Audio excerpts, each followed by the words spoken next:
Bonjour, Ciel Mon Info, c'est l'occasion de rencontrer des chrétiens d'ici et d'ailleurs. Aujourd'hui, nous vous proposons de découvrir un couple qui s'est investi au Tchad dans la promotion de fours solaires.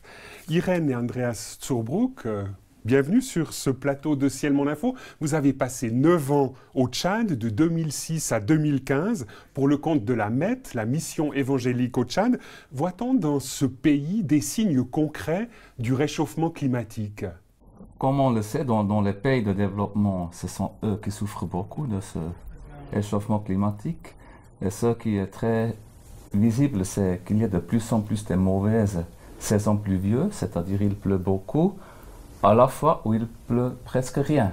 Et comme ça, les gens qui dépendent beaucoup de leur récolte souffrent s'il n'y a pas une bonne récolte. Et c'est ça qui est très visible.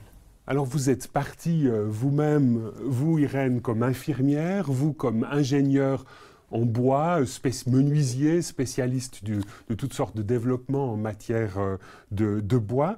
Et dans le cadre de votre séjour au Tchad, vous avez développé les fours solaires. Alors Andreas, pourquoi avoir développé les fours solaires au Tchad ? Bon, pour nous d'abord, c'était pour nous-mêmes, parce que c'est quelque chose de très pratique. Mais en 2009, le gouvernement du Tchad a interdit le charbon de bois, la production et aussi la consommation. Et ainsi, les gens, surtout dans les grandes villes, n'avaient pas quelque chose pour brûler, pour préparer leur nourriture. Et c'est là que les gens ont dit, mais vraiment, aidez-nous avec le soleil.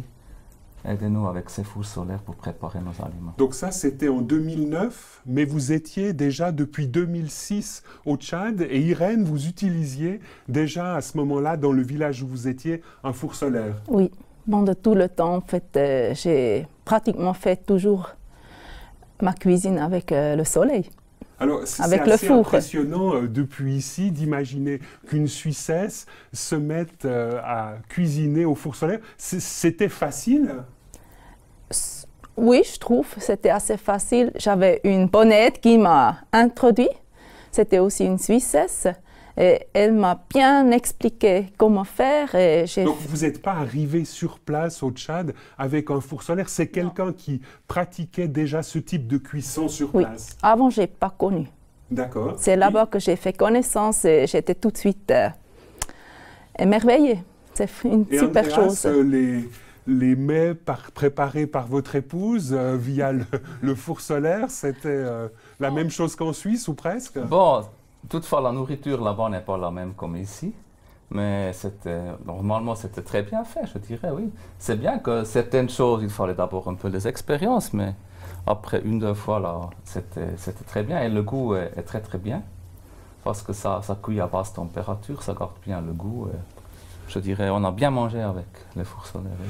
Donc en 2009, le gouvernement tchadien interdit la consommation de charbon de bois et ça donne un coup de boost, comme on dirait, aux fours solaires. Et vous avez initié au Tchad la production de tels fours, Andreas. Justement. C'est suite à cette interdiction que, surtout, comme je dis, dans les grandes villes, les gens n'avaient pas de matériel à brûler. Et c'est là que l'église locale, qui est le partenaire de l'AMET, qui nous a demandé de leur fournir des fours solaires. Et nous avons dit, bon, on peut le faire, mais on aimerait plutôt faire quelque chose qui est durable, c'est-à-dire former des menuisiers locaux qui sont capables de fabriquer ces fours. Alors, je vous propose maintenant de voir une petite séquence vidéo pour nous permettre d'imaginer un peu à quoi ça correspond.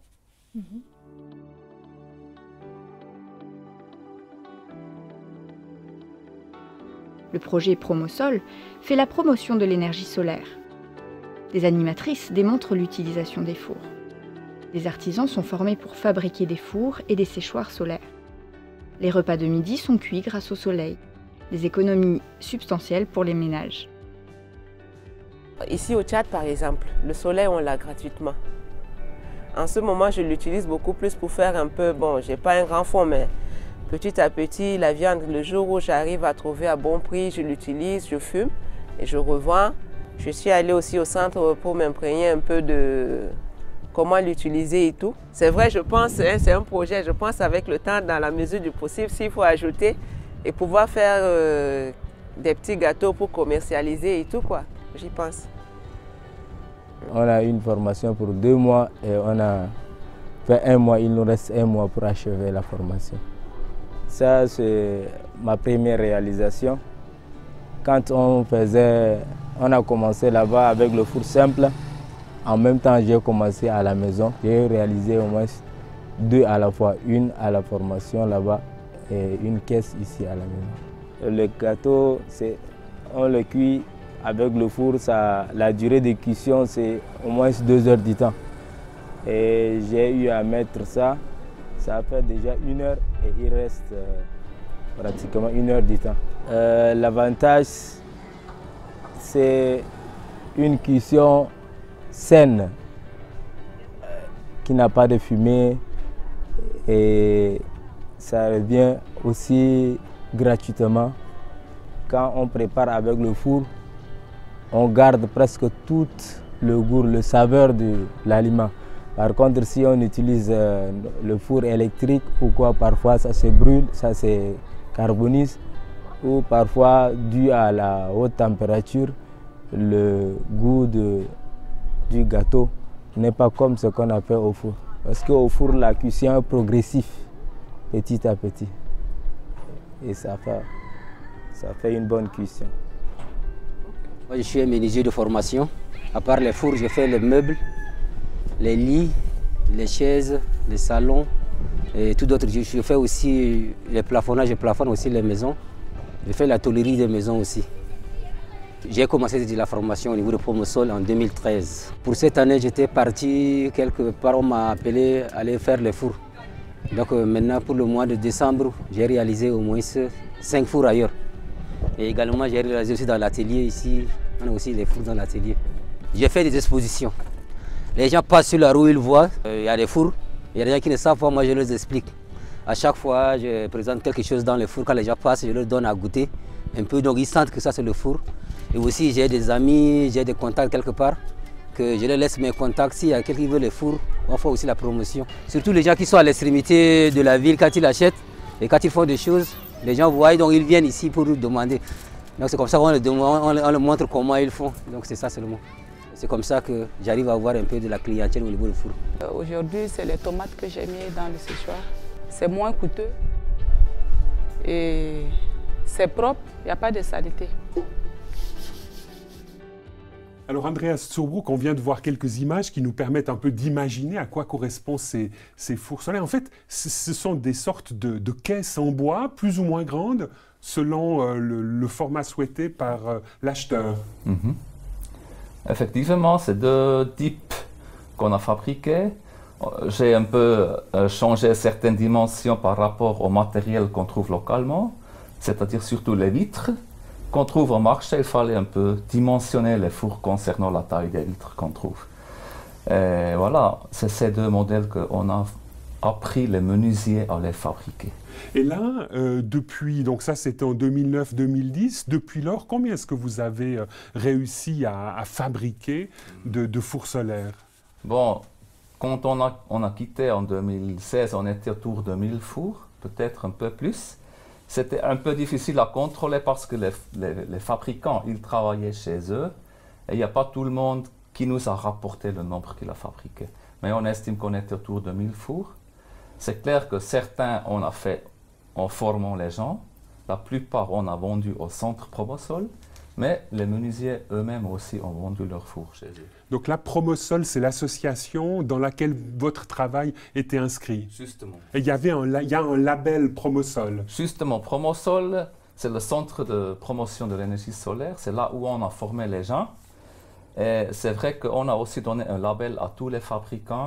Chacun qui a fabriqué son four, il a pu nous appeler pour que nos spécialistes viennent observer, voir si le four correspond un peu à notre standard de qualité, je dirais. Il a reçu un petit autocollant sur son four. Et je dirais la plupart ont suivi ça parce qu'ils ont voulu avoir cette label, mais on sait que l'un ou l'autre aussi, il l'a fait à sa manière et sans notre contrôle, quoi. Irène, dans tout ce travail, vous-même, vous vous êtes intéressée particulièrement à former des animatrices, à encourager des femmes à être quelque part des représentants de ces fours solaires.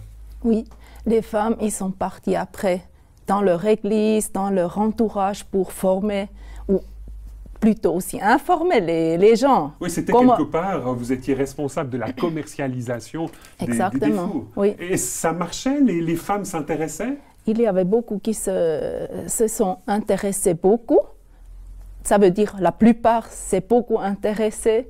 Oui, parce qu'on peut imaginer, hein, si on se met un peu à la place d'une femme tchadienne qui doit aller acheter son charbon de bois ou qui doit aller ramasser du bois pour cuisiner, avec les fumées aussi que ça dégage, on peut imaginer que c'est une véritable libération pour les femmes que d'avoir l'énergie gratuitement via un four solaire dans sa maison. Oui, exactement. Il y a beaucoup d'avantages et la plupart des femmes ont vu cela parce que, comme vous le dites, ils ne doivent plus aller chercher le bois, ils gagnent de temps et aussi pour la cuisson, ils peuvent mettre les repas dans le four et après ils ne doivent plus être à côté, ils ne doivent plus remuer et ils gagnent aussi de l'argent? De l'argent, exactement, parce que le bois est très cher, surtout dans les villes.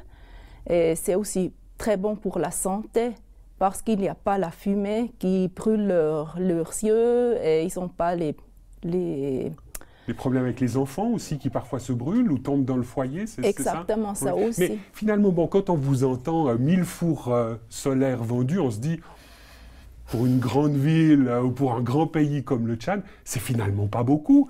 Qu'est-ce qui fait que les femmes, quelque part, étaient récalcitrantes à l'achat d'un four? Oui, parce qu'il y a beaucoup...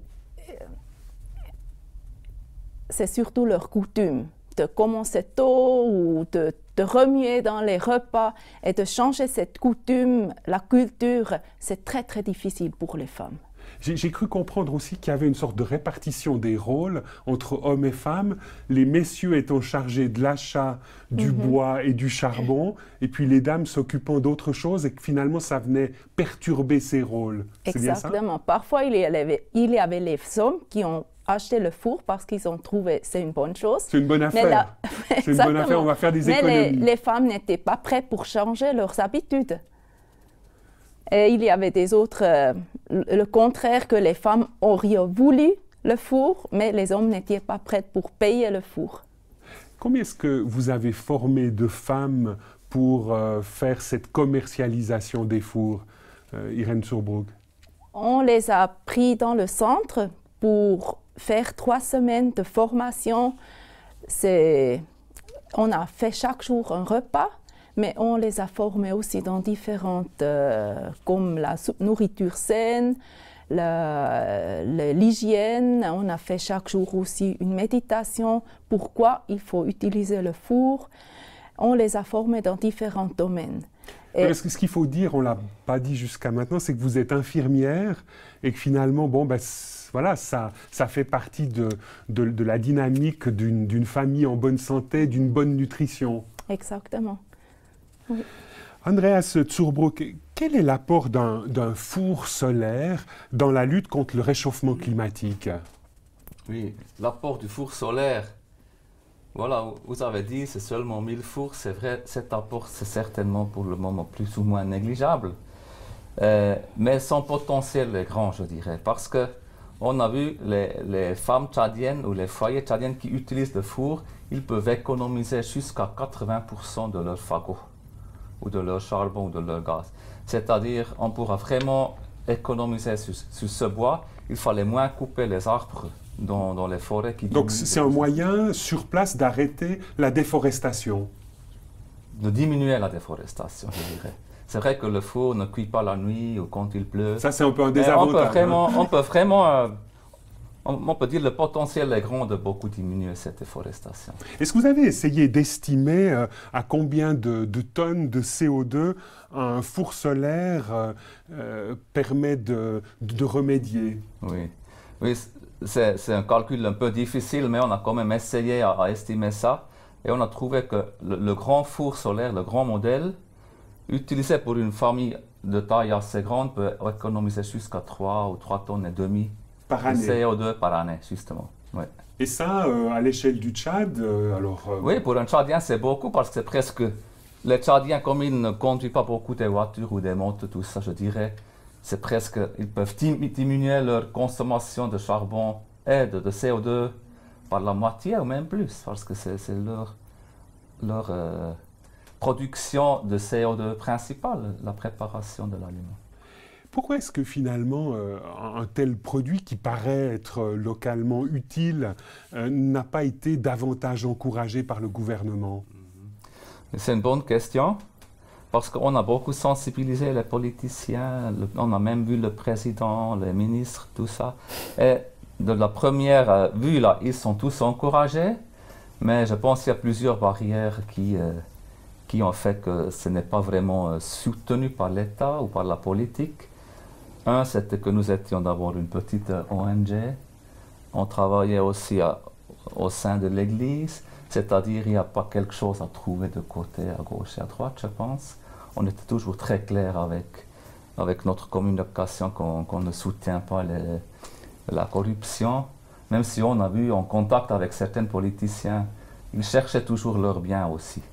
Et je pense avec la subvention du gaz qui venait du Nigeria, là, ça les a beaucoup mieux arrangés. Donc finalement, vos fours solaires sont entrés en concurrence avec des producteurs de gaz et le gouvernement a préféré privilégier cette piste-là pour permettre aux Tchadiens de mieux cuisiner. Je pense que ça, c'est vraiment une raison. Je ne dis pas que c'est la seule ou la plus grande, mais c'est une raison que le four est produit localement par des petits menuisiers. Là, il n'y a rien à chercher.